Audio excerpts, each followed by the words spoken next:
Hello, my name is Dylan Danello, and in my time studying abroad in Australia, we looked at concepts of progress through a range of examples. Everything was pointing towards one question: what is progress? It's not as straightforward as you might think. It's a very complex, dynamic thing that boils down to values.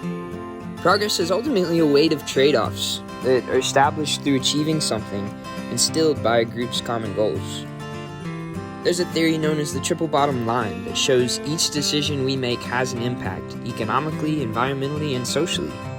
If you focus heavily on growth economically through development, it might have a negative effect environmentally. They all work hand in hand with each other, and raising one can lower another.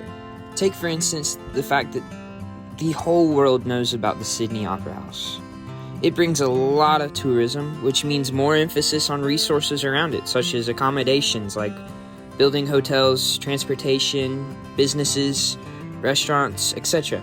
However, the Opera House itself uses the same amount of electricity as 2,500 households and 5,000 cubic meters of waste each year.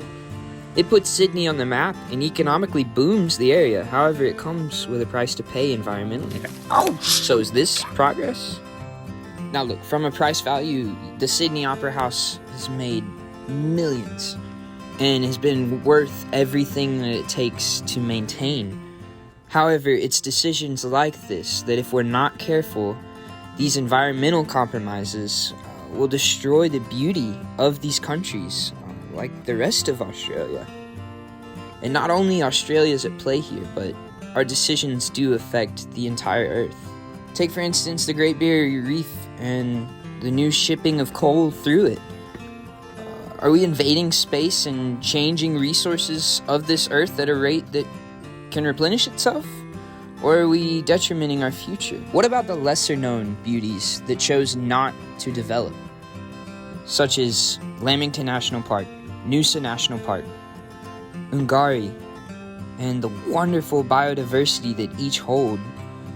They're worth saving, and they're hardly recognized at the same level as things like the Opera House because they didn't take that approach to inviting tourism and much. They took an approach to conserving and protecting what was already established. It's ultimately up to each individual to determine what is progress.